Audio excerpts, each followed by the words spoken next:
এই সংসদের মধ্যে একটা ট্রাস্টের ল্যাকিং চলে এসেছে। আমার প্রধানমন্ত্রী বারবার করে বলেছে জুলাই সনদের মধ্যে যা যা লেখা আছে অক্ষরে অক্ষরে সেটা বাস্তবায়ন করব আমরা। আমার বিরোধী দলের বন্ধুরা এটা বিশ্বাস করতে রাজি না।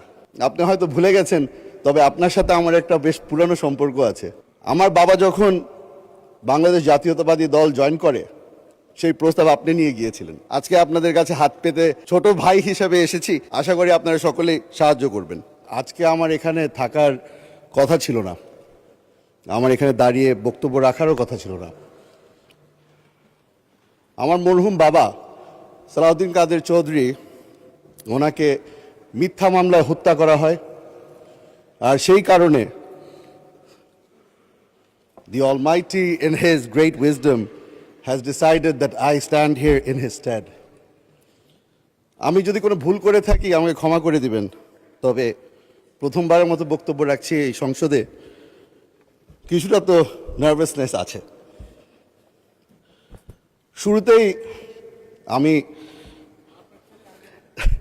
শুরুতেই আমি শ্রদ্ধার সাথে স্মরণ করছি শহীদ রাষ্ট্রপতি জিয়াউর রহমানকে এবং বেগম খালেদা জিয়াকে।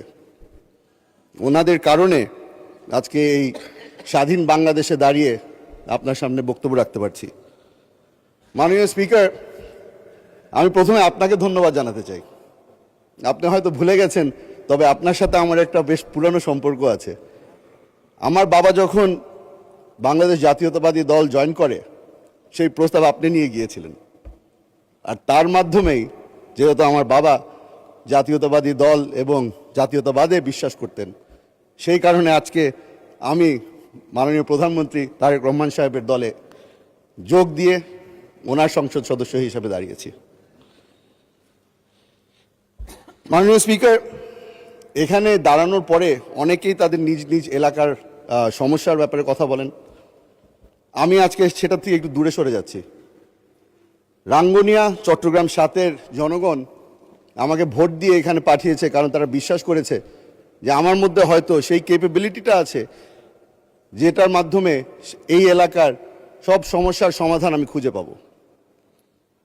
আজকে এখানে দাঁড়িয়েছি, ধন্যবাদ জানাচ্ছি মাননীয় প্রধানমন্ত্রীকে, কারণ উনি একটা সুযোগ করে দিয়েছে আমাকে এবং আমাদের সকল সদস্যদেরকে, যেখানে বারবার করে সংসদে দাঁড়িয়ে ওনার সাথে আলাপ আলোচনা করা যাচ্ছে। ওনাকে এখানে পাচ্ছি আমরা, এবং ওনার সাথে আমাদের যেই মিনিস্টাররা ওনার সাথে কাজ করছেন তাদেরকেও আমরা প্রতিদিন পাচ্ছি।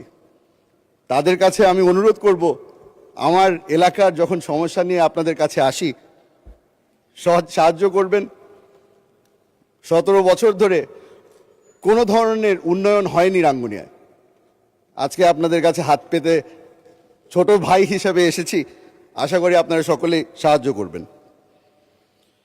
মাননীয় স্পিকার, বর্তমানে আমরা একটা জিনিস নোটিস করছি, সেটা হচ্ছে এই সংসদের মধ্যে একটা ট্রাস্টের ল্যাকিং চলে এসেছে।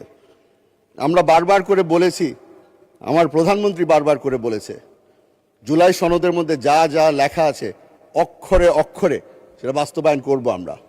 তবে আমার বিরোধী দলের বন্ধুরা সেটা বিশ্বাস করতে রাজি না। হয়তো এত বছর নির্যাতিত হওয়ার কারণে তারা এখন আর কাউকে বিশ্বাস করে না।